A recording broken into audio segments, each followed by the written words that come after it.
Shalom, peace, Shanti. From today onwards, we are going to study the historical books of the Old Testament. Each one of us has a history, and our history has an influence on our entire life. And they say that those who do not learn from history are condemned to repeat history. So one of the things that we can reflect upon is, what have I learned from my history?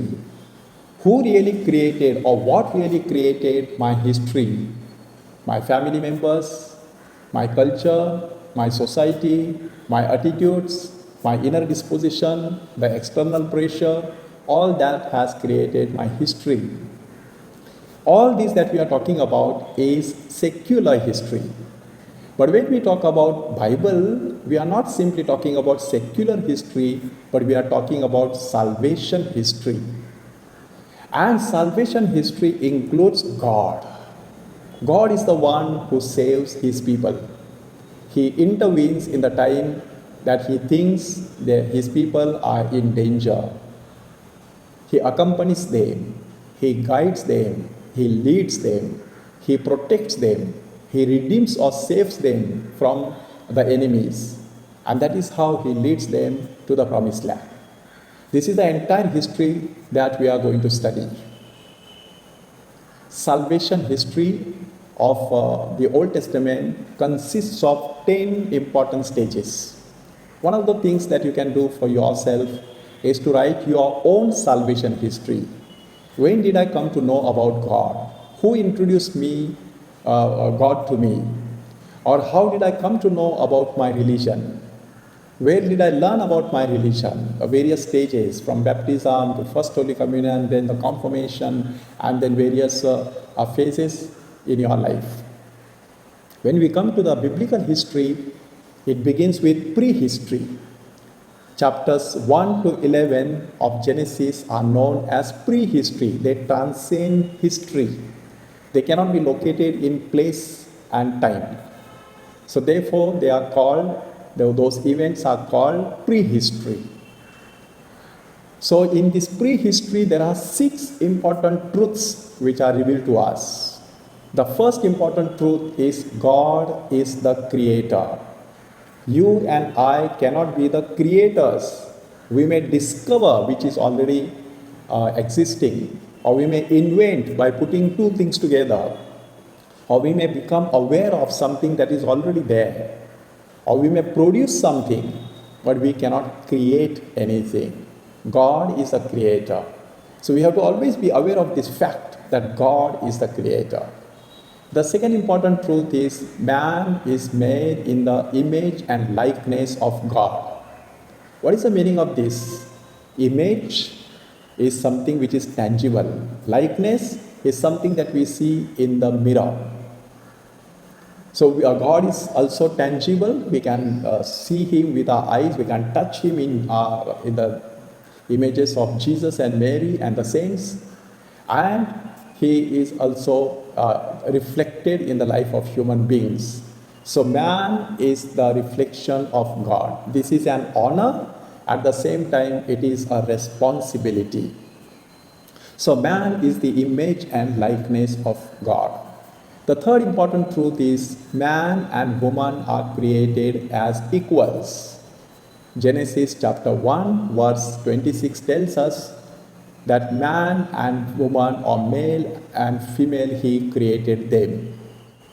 Or the second account of creation, that is chapter 2 of Genesis, verse 4b onwards till the end of the chapter, is the second account of creation, in which we see God created Adam from the earth, Adamah. And then from his rib, he created Eve. And therefore they are equals. The saints have interpreted this so very beautifully. Just as God put Adam to sleep and from his side he created Eve, God put the second Adam, Christ, to sleep on the cross, and from his side he created his bride, the church. So that kind of an intimate relationship. And here man and woman are equals. This equality is not simply gender equality. but it is equality in all the possible senses. So we are supposed to take up this as a challenge. This may not be the reality today, but this is an ideal that is placed before us by the book of Genesis. Then the fourth important truth is the nature is created by God and man is put as an in charge of the nature or the creation. So there is an intimate relationship between man and the nature. Nature cannot exist by itself. Man has to till the ground, cultivate it, subdue it, bring it under his dominion and look after it. Similarly, man cannot survive without the nature. You can reflect upon this. The very clothes that you wear, the air that you breathe, the water that you drink, and the food that you consume, all this is given to us by nature. And therefore, we have to be aware of this and we have to protect this common home of ours, says Pope Francis in Laudato Si, that we are called to take care of the nature of the earth and protect it. So there is an intimate relationship between the nature and man. The fifth important truth is man is frail, weak, transitory. And because of this, we can see man is committing sin. He easily falls prey to the temptation that is laid as a snare by the evil one. So Adam and Eve, one of the reflections that you can make or a little study that you can make in chapter 2 of Genesis verses from 18 to 25 is to find out whether Eve was present when God gave Adam the command about the forbidden fruit. And you will discover that she was not present. Then how can we really blame her when she was tempted by the evil one, as if she was ignorant? But scripture scholars give us two explanations. The first explanation is, as soon as she was created, Adam said, "She is the bone of my bones and flesh of my flesh. She should be called a woman." So that means she was very much existing in the body of Adam. So she becomes a composite reality along with Adam's body. So the command also applies to her. And the second explanation given by the scripture scholars is the very fact that there is an intimate relationship between both of them and they would go for their evening rounds and all that. Definitely someday Adam must have cautioned her, Eve, about this forbidden fruit. And therefore she was very much aware of this forbidden fruit. The point that I'm trying to make here is that man is frail, weak, transitory. But that is not the last word in the sentence of life. The last word is salvation. And Genesis chapter 3:15 is known as proto-evangelium. Proto means first, evangelium means good news. So the first good news is given in Genesis chapter 3 verse 15 when we are saying that she will crush the head of the evil one. The woman, the seed of the woman, there will be enmity between his seed and the seed of the woman. So that means the Catholic interpretation is Mary will crush the head and Jesus will destroy this seed of the evil one. So that is the good news given to us. So these are the 6 truths that we are told in the pre-history, the first stage of history in Israel's salvation history. The second stage of Israel's salvation history is the period of the patriarchs. From chapter 12 onwards till the end of the book of Genesis chapter 50, we have 3 important patriarchs who are presented to us. In some Jewish circles, Joseph is also considered as a patriarch. And therefore in some other books of the Bible, including the Acts of the Apostles, we are told that Joseph is one of the patriarchs. But we have at least 3 patriarchs whose names keep coming again and again when we are told about God. He is the God of Abraham, the God of Isaac, the God of Jacob. So 3 patriarchs. Abraham, from chapter 12 to 25, 26. This is called the Abraham cycle. Then we see Isaac coming in the picture from chapter 21 onwards, and he goes on. And then finally we have Jacob coming in the picture. All these three personalities have something important to offer to us. Abraham offers to us the virtue of faith, and his faith is tested at three different stages. He's called from Haran to Canaan. Then secondly, he's given the promise about the birth of Isaac, and he believed. And finally, he is told to sacrifice Isaac, and he was ready to do that. So Abraham stands for the faith of the Israelites, the father of faith. We have to also reflect on our own life. Which is my Haran? Which is my Canaan? Am I ready to leave the Haran on account of my faith so that I may enter into Canaan? Am I ready to believe in the promises that are made to us in the Bible? Am I ready to sacrifice something to express my faith in God? This is what we have to learn from Abraham. Then Isaac, such an obedient person, as soon as the father says yes, and he goes ahead, he is a prefiguration of Jesus' obedience. That Isaac is taken by Abraham to be slaughtered, Jesus is also taken by God the Father to be crucified. Abraham's sacrifice was incomplete, which is completed in Jesus Christ. Then we have Jacob. There is a big journey in the life of Jacob. That Jacob and Esau, these are two brothers, and Jacob had to sell his birthright. And this is how Jacob will now become a powerful symbol of faith in God at a different level. As he goes away from his brother, running away from his brother and going to his uncle's place, Laban, he meets God in a place called Bethel. Bethel means the house of God. He spends 20 years in the house of his uncle, Laban. And then he returns. On the way, again he meets God at the place called Penuel. Penuel means the mouth of God. Now see the journey. In the first part, it is the house of God. So house of God can be seen from far. But face of God, you have to come close and to really see the face of God. So this was the journey of Jacob. And then we have the Joseph cycle. All the 12 children of Jacob, and Joseph is the beloved son of Jacob. And there are stories about Joseph. That is what we see in the book of Genesis. And at the end of the book, we know because of the famine, the entire Israelite family, we call them now Israelite because Jacob's name is changed into Israel. And the 12 tribes of Jacob are called, 12 sons of Jacob are called the Israelites. So the entire Israelite family comes to Egypt because Joseph was already sent ahead of them. There they settled down, and for almost 400 years the Israelites are there. They were called Hebrews on account of their language. And then there is a new king who comes in the picture who did not know Joseph, and he begins to persecute the people. This is where we come to the third stage of the history of salvation, namely the Egyptian slavery. And in this Egyptian slavery, we know that the male children were thrown into the river Nile.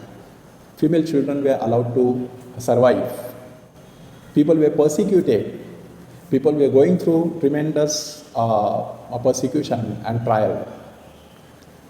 There comes the fourth stage, the rise of Moses and Moses' liberation movement. So Moses begins to take steps towards the liberation as commanded by Yahweh. That in chapter 3 of Exodus, we see the call of Moses and the mission of Moses. And then Moses begins his mission. He goes and approaches Pharaoh. And then there are 10 plagues.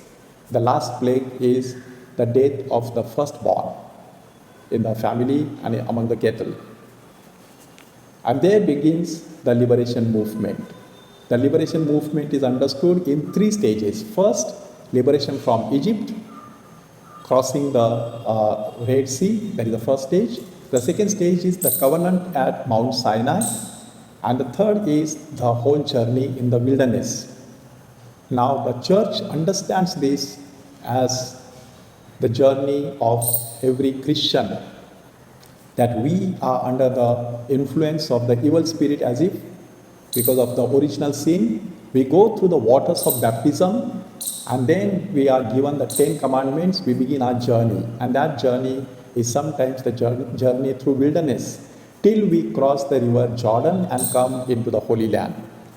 So in the fifth stage, we can see the people have crossed the river Jordan and they have entered into the Holy Land. There begins the period of the judges.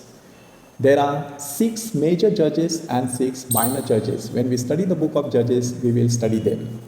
This is followed by the period of the kings. And this period of the kings is divided into 2 parts, United Kingdom and Divided Kingdom. So in the United Kingdom, we have 3 important kings. Namely, Saul is the first king of Israel. He did not have any experience of being a king. Or rather, Israelites did not have any experience of having a king. Against that background, we see that he really establishes his kingdom. He fights so many wars and finally there is peace in his kingdom. But there are 2 problems that he has committed. One is the jealousy that he had about David. And the second one is the disobedience that has come in his life. When he had won a particular war, he was told not to bring the loot, but he did bring it, and he said, I have brought it for the Holocaust, burnt offering. And Samuel told him that obedience is higher than sacrifice. Then we have the second king, that is David. David never lost any battle. David won all the battles because he was intimately connected with God. He was a man of God, a man after the heart of God. And therefore we see 72 psalms are attributed to David. But there are 3 problems which are highlighted. We shall come to them when we study the book of Samuel. But I will just mention them. The first one is the adultery with Bathsheba. The second one is the murder of Uriah the Hittite, the husband of Bathsheba. And the third one is the census that the king conducted. How can the census be a sin committed by David? We shall see this when we come to study that particular book. And then the third king is Solomon. Solomon never had to fight any battle. The very name Shalom means peace. There was complete peace in the time of Solomon. Therefore, he could build the temple, he could build his palace. He is known as the wisest king in the whole Bible. 3,000 proverbs and 1,005 songs. Animal wisdom, plant wisdom, all this is attributed to Solomon. At the end of Solomon's reign, the kingdom was divided into 2 parts. The divided kingdom. That means in the north there is Israel, in the south there is Judah. So Israel was destroyed, Samaria was the capital, in 721 by Assyria. And Babylon attacked Judah and destroyed Jerusalem in 587 BCE. And the time of the monarchy ends there and people go into Babylonian exile. That is the 7th stage. In the Babylonian exile, the life was not very comfortable. In the first part, they thought, now we have come for a picnic. But in the second part, when the second batch came, they thought, now we are not going to go back, we are going to be destroyed here. So the prophet Ezekiel comforts them and says, I have seen the temple standing and the water flowing from the right side of the temple. So this was the Babylonian exile. Then the Persia takes over Babylon. And there begins the 8th stage of Israel's history, namely the Persian period. In the Persian period, we see that the people are allowed to go back and start building their temple. Ezra is accompanying them. Then Nehemiah, the governor of Persia, is with them. And we see Zerubbabel, the civil engineer, he is also there. And that is how the wall is built, the temple is built.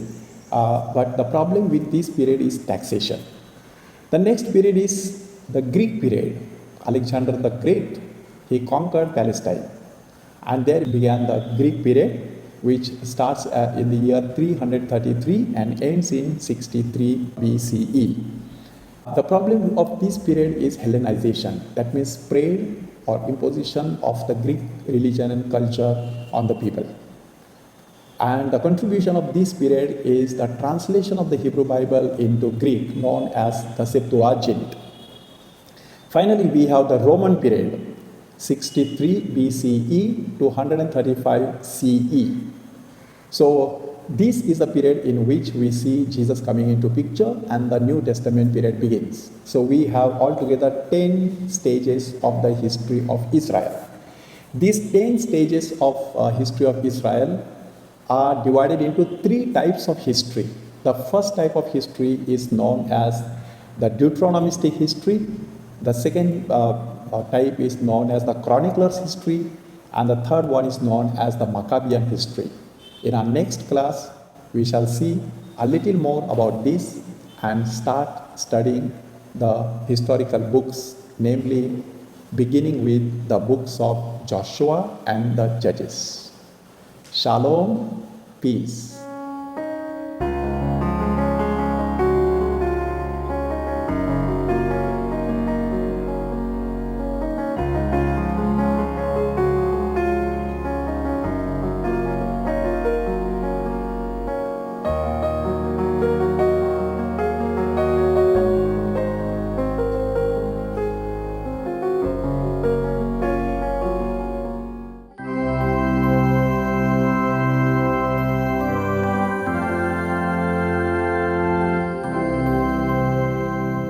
In the name of the Father, and of the Son, and of the Holy Spirit. Amen. My dear brothers and sisters, as we have gathered here for this prayer service, let us come in the presence of the Lord and thank God for calling and choosing each one of us to be His disciples. In the Bible we see right from the Old Testament times how God calls and chooses people, not only for His work, but also for the good of His people. And let us thank God for the moment that He has called us right from the womb till the time He will call us again into a new everlasting life once we pass away from the tomb. He calls us. He calls us not only to do His work, but to be His children who are always living in love, in communion and in fellowship. And therefore, as we reflect on God's call in our lives, let us listen to a historical book reading from first book of Samuel. Now the boy Samuel was ministering to the Lord under Eli. The word of the Lord was rare in those days, visions were not widespread. At that time, Eli, whose eyesight had begun to grow dim, so that he could not see, was lying down in his room. The Lamb of God had not yet gone out, and Samuel was lying down in the temple of the Lord, where the ark of God was. Then the Lord called Samuel, Samuel, Samuel, and he said, Here I am, and ran to Eli and said, Here I am, for you called me. But he said, I did not call, lie down again. So he went and lay down. The Lord called Samuel again. Samuel got up and went to Eli and said, Here I am, for you called me. But he said, I did not call my son, lie down again. Now Samuel did not yet know the Lord, and the word of the Lord had not yet been revealed to him. The Lord called Samuel again a third time, and he got up and went to Eli and said, Here I am, for you called me. Then Eli perceived that the Lord was calling the boy. Therefore Eli said to Samuel, Go lie down, and if he calls you, you shall say, Speak, Lord, for your servant is listening. So Samuel went and lay down in his place. Now the Lord came and stood there calling as before, Samuel, Samuel. And Samuel said, Speak, for your servant is listening.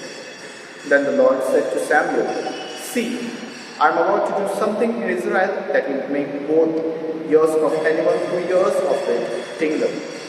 On that day, I will fulfill against Eli all that I have spoken concerning his house, from beginning to the end. For I have told him that I am about to punish his house forever for the iniquity that he knew, because his sons were blaspheming God, and he did not restore them. Therefore, I swear to the house of Eli that the iniquity of Eli's house shall not be expiated by sacrifice or offering forever. Samuel lay there until morning. Then he opened the doors of the house of the Lord. Samuel was afraid to tell the vision to Eli. But Eli called Samuel and said, Samuel, my son.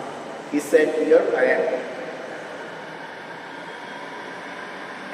Eli said, What was it that he told you? Do not hide it from me. May God do so to you, and more also, if you hide anything from me of all that he told you. So Samuel told him everything and hid nothing from him. Then he said, It is the Lord. Let him do what seems good to him. As Samuel grew up, the Lord was with him and let none of his words fall to the ground. And all Israel from Dan to Beersheba knew that Samuel was a trustworthy prophet of the Lord. The Lord continued to appear at Shiloh, for the Lord revealed him to Samuel at Shiloh by the word of the Lord. And the word of Samuel came to all Israel. The word of the Lord. Thanks be to God. My dear friends, in this call of Samuel, we see a typical pattern of God's call in our lives. Firstly, is that He calls all of a sudden when we least expect it, or whenever we are not prepared at all. Young Samuel could not even interpret God's voice, and therefore he had to seek help of the wise Eli. Secondly, we see that God calls each one of us to do a job which we may be totally unfit, or we see ourselves as inadequate to this job. In this case, Samuel was a young lad, and God seems to act in this way so that his instrument will always be conscious that it is not he who is doing the job, or it is not he who is achieving the success, but it is God who is doing the job, and the success is God's. Another feature which perhaps is not clear in this scripture text is that the candidate generally is reluctant to accept the commission, precisely because he might feel inadequate. However, once he confesses his weakness, God assures him of his continuous presence and assistance and guidance. Do not be afraid, I will be with you is often that we have heard in the scriptures, where God tells that I will be with you wherever you go and whatever you do for my kingdom. When the person finally accepts this commission, he will have to rely heavily on God's power and strength. And finally, all these elements will have to be constantly kept in mind. The person called cannot afford to forget either his inadequacy or the God's promise of help. If he forgets, he will not only put himself in trouble, but he will also leave the people that are entrusted to him in trouble and also in danger. It is worth recalling that God continues to call people to walk for Him even today. Yes, my dear friends, it is not only the priests and the nuns who are called to do God's work, but it is the vocation of each one of us present to do God's job and to say yes to Him, to say, Speak Lord, your servant is listening. Everyone has a specific call from the Lord. Priests and nuns might have a call of spiritual reflection. You, my dear friends, you have the call to get married, to be in this secular world and preach the good news to the people all around. From the reflections that we have made above, at least much could apply to ourselves. What is important is that we put our trust in the Lord and rely on His power to fulfill the task that He gives each one of us specifically. Now, we shall spend some time in silence, looking into our own lives. We could perhaps ask ourselves the questions while reflecting. What is God's specific call to me? The second question that we can ask ourselves is, how much do I see my life as an answer to God's call? And the third question that we can ask is, how often do I turn to God for help to fulfill even the simple and the smallest task that He has given us?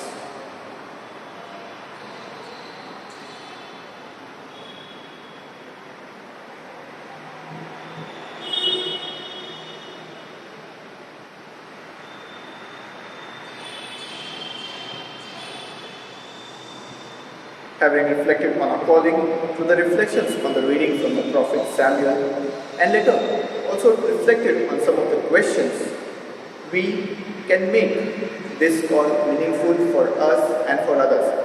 And therefore, let us raise our petitions to our Heavenly Father, saying, Lord, help us to be your disciples. Altogether, Lord, help us to be your disciples. Father, look kindly on our Holy Father, Pope Francis, and our Bishop, Cardinal Oswald Gracious, and all the bishops. May they have the wisdom and the strength to lead your people along your path so that we shall all enter into your kingdom. Our response, Lord, help us to be your disciples. Father of love, may your Christian people be guided by your word to live in accordance with your will. Response, Lord, help us to be your disciples. Father, you know the many young people who have strayed away from your church. Touch their hearts and help them find the true happiness in you alone. Response, Lord, help us to be your disciples. Father, you know the many young people who have strayed from their vocation or who look after themselves more than those entrusted to them. Teach them to follow Christ, even to the point of being ready to lay down their lives for others. Response, Lord, help us to be your disciples. Let us now pray for our own intentions. We will now pray in silence.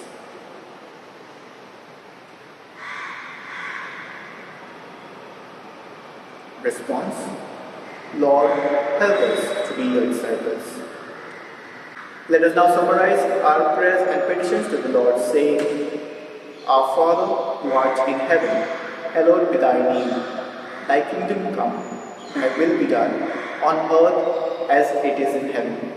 Give us this day our daily bread, and forgive us our trespasses, as we forgive those who trespass against us. And lead us not into temptation, but deliver us from evil. Let us pray. God our Father, hear the prayers of the chosen people.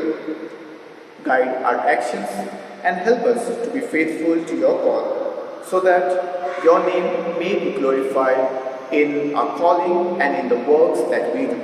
We make this prayer through Christ our Lord. Amen.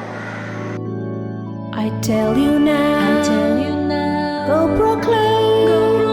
I give to you, my spirit's flame. He is at work, inside of you, to overcome all the power of darkness. Go into the world, tell them I'm alive. Go into the street, tell them that I live. That I live in you. Go into the world, claim it for your king.